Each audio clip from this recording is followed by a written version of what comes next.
Hello, Ravi. Hello, Mike. Hey guys. Hi, Ravi. Hi, Caio. Nice to meet you, and thank you for joining us. All right. Yeah, First of all, are you an iOS developer? yeah, I am. I've been an iOS dev from 2011. Awesome. And before that, were you a developer as well? Yeah, I was a Java developer, and before that, I was a web developer. But that was like really short stints, like 1 year and 2 years, and that's about it. Awesome. How can we help you? So I'll start with team dynamics. So that's been my biggest pain point. So I'd love to hear your thoughts and take your mentoring suggestions, and probably find suitable alternatives to communicate what we want. So it's really hard for me to. Uh, I'm in a company where the teams are really big, and everyone have their own opinions. So it's hard to get the consensus, and things get dragged out really long, and it's not comfortable because decision making is really crucial, especially if you're big. I mean, team size is big, so. Um, how do we get the consensus or how do we even make people uh, come to a common ground and say like, yeah, this is, let's move forward from here, or at least find a middle ground. If not, that's been my biggest pain point till date. So um, I mean, when I was a junior dev, I never realized my lead or my people above me, they always come to us and say like, hey, this is the direction that we're gonna go in. Let's do that. And we never knew. Okay, that's great. And when we ask questions, okay, it's been decided. Let's have another conversation. But it always gets postponed. But now I'm in their shoes. Now I see why. So how do we? I can give a blunt example. So I think it's been around 6 months. There's two different architectures being proposed. Both are MVVM, MVVMC, coordinator pattern, and all. But one's to extensively use combine. The other one is to use a combine plus a reactive Swift kind of a story. And then there's two thoughts going on right now. So one say combine is good enough. Why do you need a message channel? The other side says no, we need message channels. Like, you know, I would, there's no right or wrong answer to this.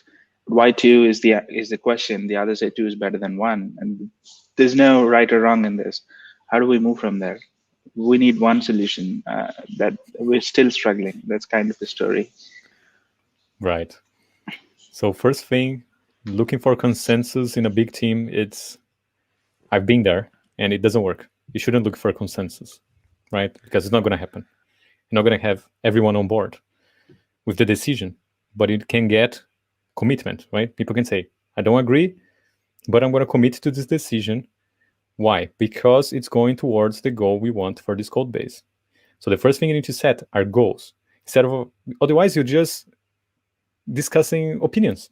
It's just, I prefer this, but I prefer that. It's not about what you prefer. It's about the collective team achieving a goal. Set a very strong goal, and then it's easier to make a decision because every time you are discussing, oh, should I use RX Swift, should I use Combine, then you go back to the goal. Which one meets the goal best? Right? So we need to define very good set of goals first before having the discussion. For example, we want to support iOS 12 and above. All right, Combine is already out of the picture, right? Or maybe not. Or no, we want to support only for 14 and above. Okay, so Combine is in the picture now. Now we can talk about it. But it can, and then it can say, oh, we want the app size to be below 100 megabytes because we know that if it passes 100 megabytes, we have less conversions, less people install the app, or more people remove the app. Well, so maybe using Combine is going to achieve that goal because you don't need this massive library as a dependency, as a dynamic library, in the application. So, but it all goes back to the goals. Like, what is the app size you want?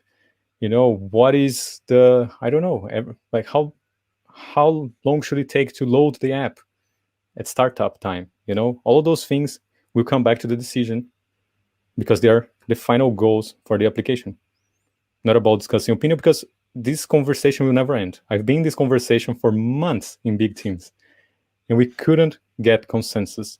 It never happened. We got paralyzed. Make sense? Oh, it does. I hear you too. Yeah. So speaking of goals, we do have defined goals, and the goals are probably more generic. Like, load time needs to be faster. We don't want the build time needs to be faster. We want good test coverage. We want how do I put it? Like, we want to break things to modules, so things are pretty modular and teams can work individually without causing friction. These were the common goals.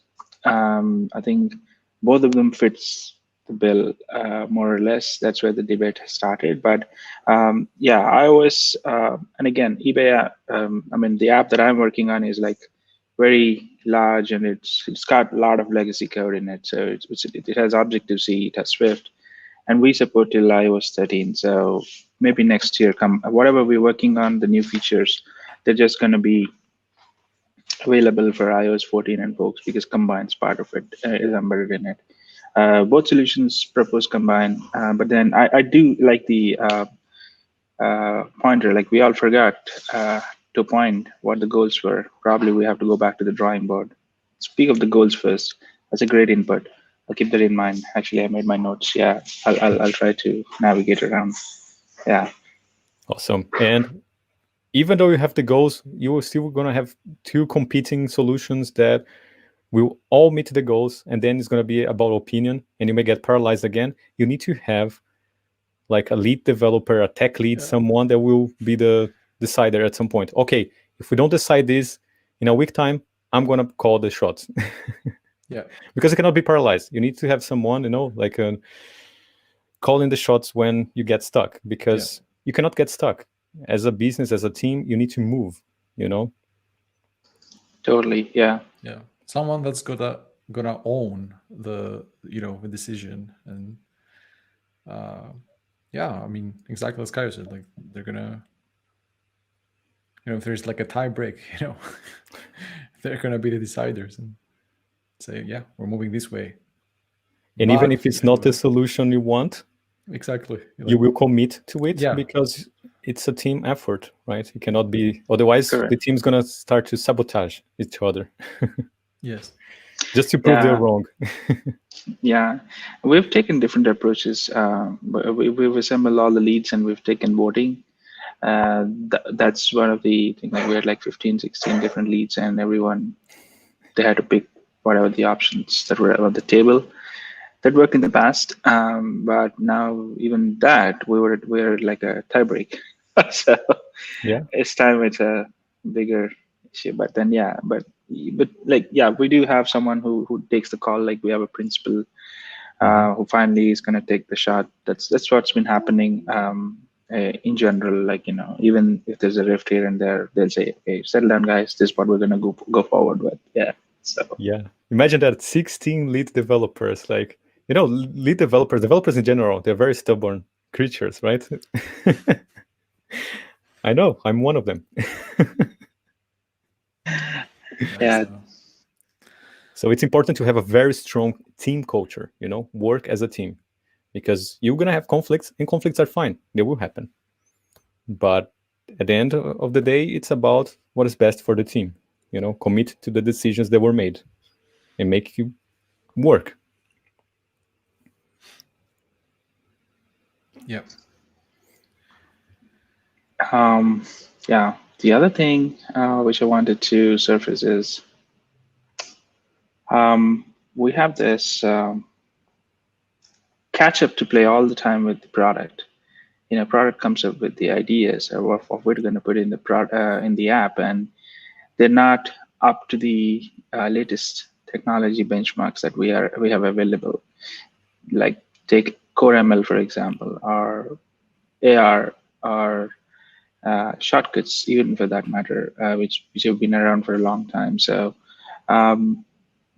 I do see there's good benefit in adding those features because the user base, we end of the day, the app is being consumed by users, and if it makes their life easy, that should be the priority. So my another pain point is to convey this to product because product is always catching up to the business units. They have their commitments and they're least worried about what the platform capabilities are. Like not just iOS, even on Android, they don't really look into what's available. So how do we fill in this? How do we bridge this gap? Like, how do we educate the product? Like, there's a great thing out there, like ML. You can do a ton of things with it. You can customize the app to a very different extent, and the experience is going to look great. But then you need to invest in it. So how do we communicate this across? Right. So it all comes down to economics, right? Will the company get a return from this investment here? It's hard to push for innovation, especially for big companies. They're established already. It's working what they're doing. Yeah. In the beginning, companies are more open, to innovation. But with time, they settle. Why? They found a profitable way of operating.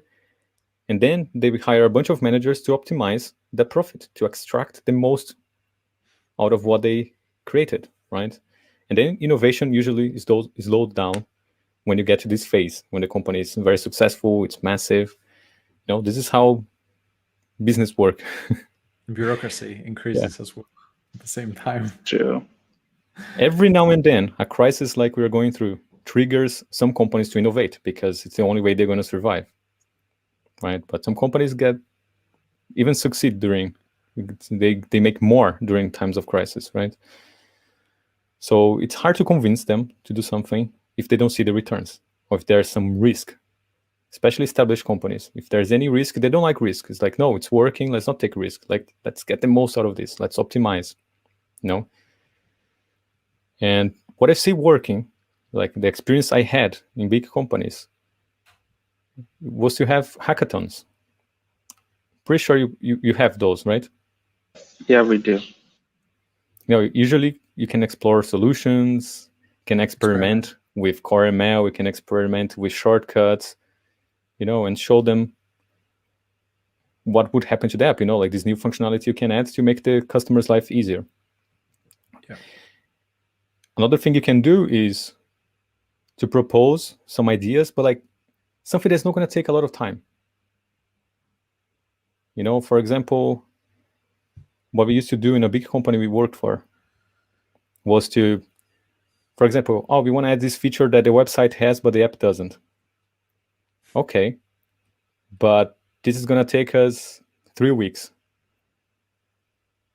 Is there something we can do this very quickly? Just check if customers will be interested in. Yeah, let's just add a button and you click it there and there's a web view. And you're going to measure how many times the button was clicked. If that button was clicked like a certain percentage, like it shows that there is interest in that feature in the app. Now we can invest the time to do it, right? So you can have like a very quick solution just to test if the clients would want that. So you don't waste like weeks to get a feature that no one's going to use, because that's the worst thing for the product. The product hates these things. Try to waste like a month, like a couple of weeks and get nothing back. So propose very simple things just to try out, and you need to measure everything you add as an experiment. You need to measure the impact. Did it increase conversion, decrease conversion? Did people use it or not? Yeah, proper A/B testing and metrics that Absolutely. to be built in. Yeah. Interesting. Like maybe they're not even aware of what this technology that you want to put there is. I'm just guessing here. I don't know, of course, but like educate them about that. And as Cairo said, like the metrics, and especially the metrics that they like. Like they understand. Yeah. Well, that's where I'm crippled. So I can only educate them about the technology. Now, the market reach, how is it going to perform? That's probably not my area of expertise, but I probably need to build that muscle to talk to them in the terms they understand. Yeah. Yeah, that's what I heard from you, if I'm not wrong. So, and then rapid prototyping, build some random prototype and share that. So that's what I've been doing.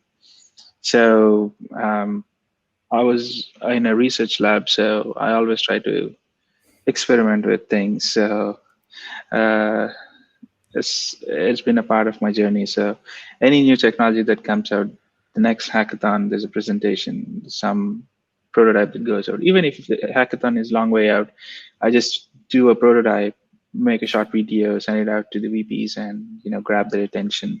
At least we have that healthy culture where everyone's accessible and you can just straight out talk to them and reach out to them over email or Slack and say, hey, I have this cool idea. I want to spare like 5 minutes to talk to this about. And it's worked in the past, but then every now and then they'll redirect us to the concerned POs and it gets shut down. Right. But but I hear you. There's no simple answer to this. It's all dynamics, like you say. Money makes things.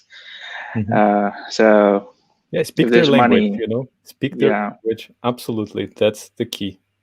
When you propose an idea, you say, "Hey, I have this idea, and I estimate that people are going to use this feature, and it's going to have the impact X.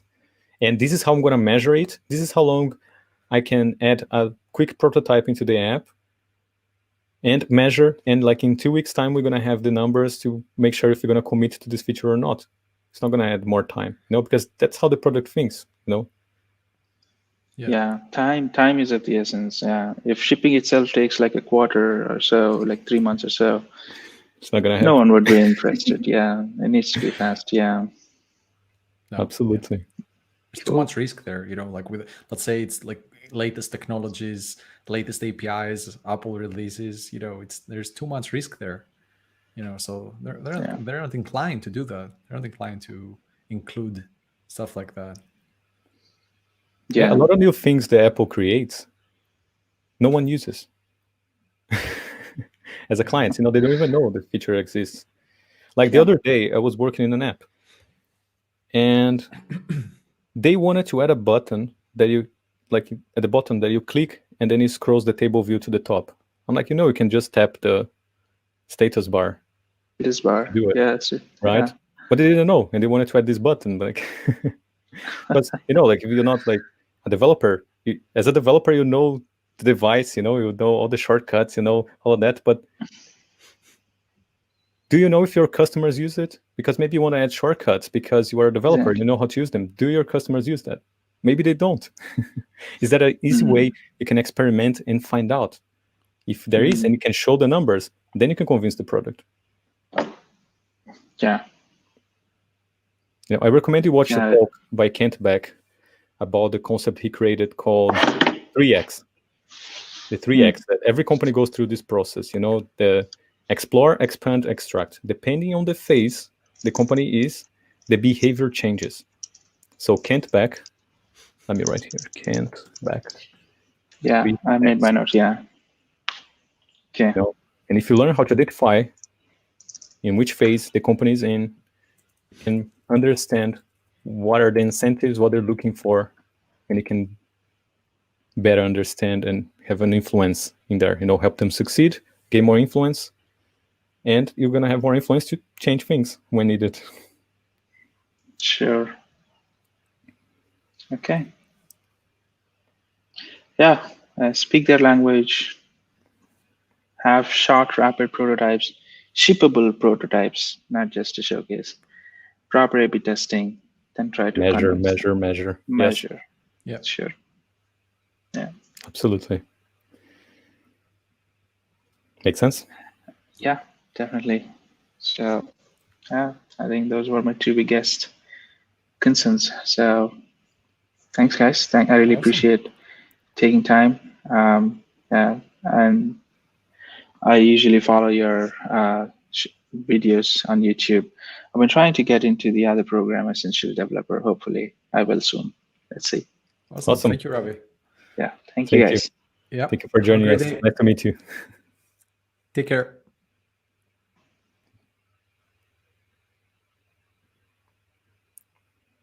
Awesome. Who's next? Tulio. Hello, Tulio. Hello, hey guys, how are you doing? Hi, Tulio. All good. And you? I'm good, thanks for asking. All right. Thank you for joining us. And are you an iOS developer? Yes, I have 4 years of iOS development experience. That's my first position as in the IT industry. So when I graduated, I started to develop apps as an intern in a company. So I don't have any other experience in the field. Awesome. How can we help you?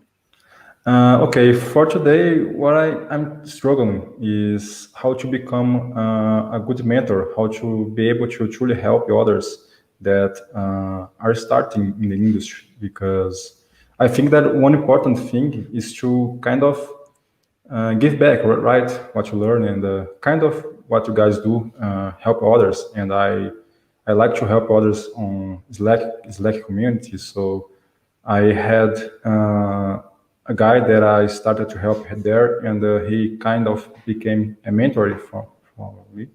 And I'm trying to help him get his first job as an iOS developer.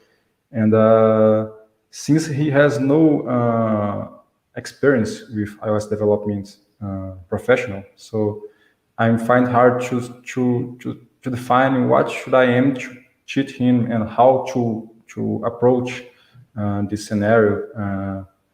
And sometimes I feel like some things I've learned in the program are too advanced for him, because also they were a little advanced for me when I joined the program, and I had like almost 3 years of development, and I also felt that some things were too much for me. So I think they should be even more for him, right? Right.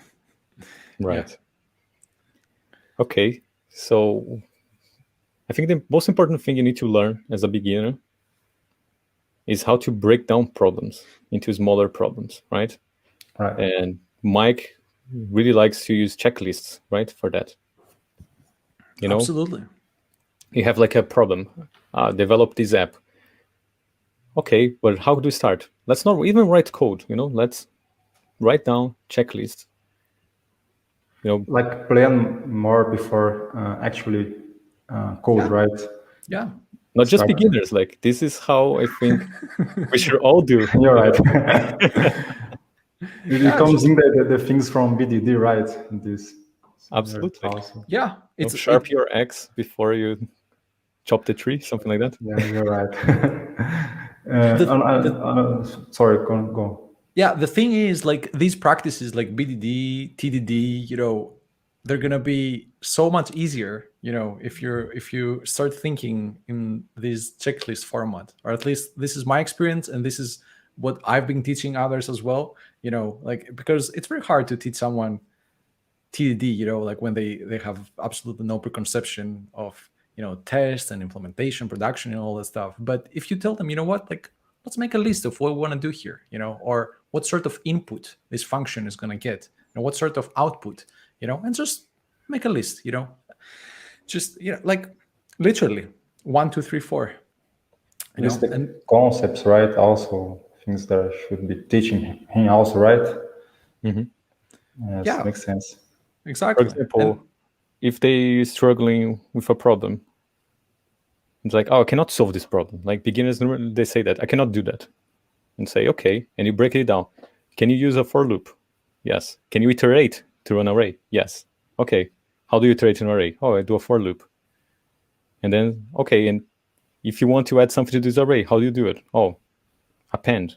And then when you break it down, they can do it. The problem is that they cannot break down the problem in a way they can just solve a little bit at a time, right? Right. But of course, they need to understand the basics, like computer science. They need to understand the basics of the language, right? So you need to help them with that. Yeah. Makes sense. But it's important for them to have a process of developing software. Yeah, exactly. Like writing down the thoughts, breaking down the bigger problem into smaller problems, and getting good at shipping code, finishing tasks. And for me, TDD is a must. It's a must, in my opinion. Nowadays, every total beginner I teach, and I'm sure Mike as well, Start from day one learning TDD. Yeah. It works, and they love it because they feel more in control. They feel safer, that they can validate the implementation. Yeah. Exactly. Makes sense. You get used to DDD like at first, right? So makes sense, of course. Another thing that I have been seeing a lot, because I went through some job descriptions from junior positions in the country he lives, and I see that some of them like also asks too much for a junior, and also some of them asks for specific frameworks. So do you think that I should aim for trying to pick one of those frameworks like RX Swift, I don't know, Quick, Nimble, some frameworks that are working with the project? So I should aim for trying to teach him one of those, or I should first focus on the concepts and basis and the domain, how they work, right? Because every framework is applying a concept. So I don't know if I should focus first on teaching the concept or maybe teaching the framework itself, right? That I don't know if it makes sense, this question. It's like if the goal is to get the job as soon as possible, like, no, I need to get this job, then Yeah. you need to do what it takes. For example, you want to learn how to drive a car. Are they going to teach them how to drive on highways, or going to teach them how to pass the test? If the first goal is to pass the test, you need to teach them how to pass the test. And passing the test to get a drive license, it's completely different than actually driving in real life and getting to, like, you don't go to a highway, you don't even cross like the 20k an hour, even Makes less. sense. You just go very simple. It's crazy, right? But you need to learn exactly what they're looking for to pass the test. And when you pass the test, then you start learning how to drive. Makes Make sense. So Yeah. if you're trying to get a job and like there's this test you need to pass the test. Yeah. Right? And sometimes like passing the test is also not what they're going to do at work, You need to pass the test. Just like when you're learning how to drive, you learn how to pass the test, and then you learn how to drive. Yeah, right. And you also have any tips, devices like for I don't know, methods to teach to be more efficient in helping others. I see that pair programming is a good tool, but due to the time zone difference and the work time, because I have a job, he has a job, and we have our stuff to do, right? So we don't have much time to meet weekly. We also have only for now one time slot to meet for a week, 1 hour. So maybe that's also taking us down, right? So do you have anything you can share about this? Yeah. Right. So what beginners need is structure, right? Yeah. They need structure because everything is chaos, right? Like there's too much information to learn, right? So yeah, so a process they can learn is TDD.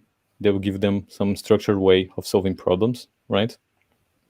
And regarding time zone,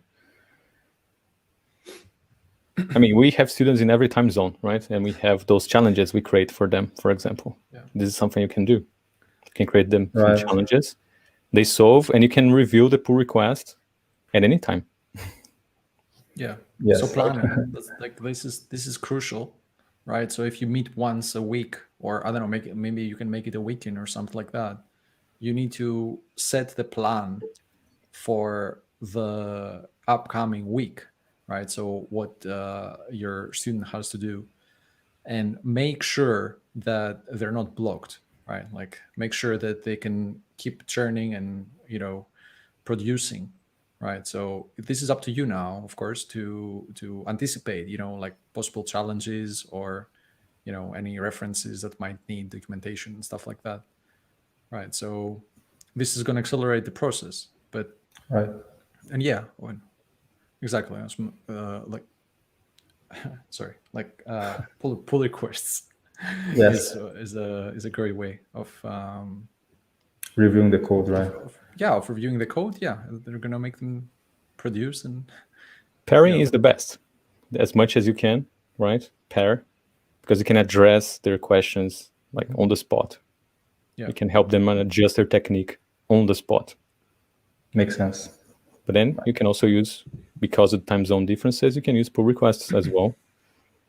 And don't underestimate juniors.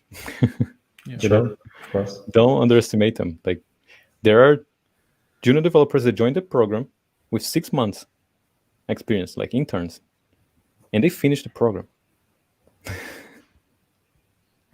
Yeah. Don't underestimate them. So don't only give easy stuff. Like, give some interesting challenges, some interesting applications for them to develop. Like real problems to work like applicable, right? Yeah, talking something to you can- APIs, consuming APIs and dealing with like concurrency issues in table views, loading images. Yeah. Don't underestimate them, Of course, you're going to help them. You're going to give them some structure, how they're going to yes. practice. Exactly. Like, piece by piece. Step by step, right? Step by step. Makes Yeah, sense. exactly. Step by step. Yeah. And there's some Okay. things that are more advanced that will take time for them to understand, like the solid principles. They cannot learn this or even see the value from day one, Because at the beginning, they'll be solving some challenges, some easier challenges that maybe you don't see the benefits. You don't get the benefits of a clean architecture, following good design principles. Why? They'll see no returns because they haven't felt the pain yet of working in messy code bases. Yes. Some things you need to feel the pain to learn. Exactly. You're right. But you can start telling them about those principles, little by little. You just expose them to the principles. Hey, there's this principle here. If you see they created this protocol and suddenly they added like 10 methods in this protocol, you can tell them, what, there's this principle that recommends adding only methods that a client needs in a protocol. And if another client needs other methods, you create a different protocol for that specific client. So this way you don't have to recompile, redeploy all the application, all the components when one of them have to change. Yeah. Yes, absolutely. makes sense. They will not see the benefit, but one day it's going to click. One day they're going to be trying to test their code, and they're going to be creating a stub using that protocol, and they're going to see that, why do I need to implement 10 methods if I only want one? Boom. That's why you have the principle, or I want to reuse only this method in another application or in another component, but I need to pass this protocol with 10 methods. Boom, it's going to click at some point, Yeah. Of course. So you can teach them principles, and they're not going to see the benefit until they feel the pain, and then it's going to click. Yeah. Yeah, it's about cultivating this awareness, like starting the awareness and cultivating it about what they're doing. As Kyle said, like, this is a good example of teaching, I don't know, like the interface segregation principle. But if you say this name, it's done. It's like they're not gonna understand that. They don't care about that, And why would they, right? Exactly. It's because they don't understand the whole premise of the problem here. Or another classic example of mentees becoming aware is, for example, when they implicitly instantiate some sort of a class, within another class, right? And this is the classic, like, teach them how to use dependency injection properly, right? So Yes. you don't, in my opinion, like, it's for someone that starts out, it's better not to tell them, about dependency injection and all the rules and all the methods, right, from the beginning. Just make them understand, the ways that there are, first of all, and let them become aware of what they are doing, right, and then show them what's like a better way, and why is it a better way, right? Always explain the why. This is extremely valuable. Like, apply first, then tells me, oh, you see that you just applied a principle here. So yeah. That makes sense. First, see how it works in practice, right? So Yeah. to see the benefits from it. Yeah. Show from different angles, like, oh, okay, we need a dependency in this class to make a network request. We can create this dependency here. We can access it directly as a static pointer, which is a singleton. Or we can also pass it as a method parameter, or we can also pass it as an argument. And there are cases for all of them, you know, but understand that there are different options. Maybe they're not going to understand when to use all of them, just understanding that there are different ways of doing something. You know, it's going to start building this mental map in their heads of different solutions to problems. So when they are stuck, they know, oh yeah, this can also be a parameter. Oh, this can also be a property. Oh, this could also be like a singleton that I can access directly. And, you know, they're going to start creating a mental map. And for me, something that's very important is like vocabulary.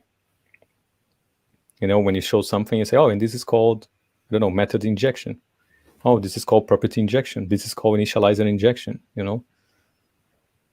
Right. So you can communicate much better afterwards. Makes sense. Makes sense. Yeah, but the most important thing as a beginner is to have structure, is to ship code, you know? Like, it's not going to be good code. It's going to be messy code. Like, we all wrote messy code in the beginning of our careers. They're going to do the same, you know? Yeah. So let them play. They're going to, you know, give them challenges, let them solve them. It's going to be ugly, but that's part of the process. Exactly.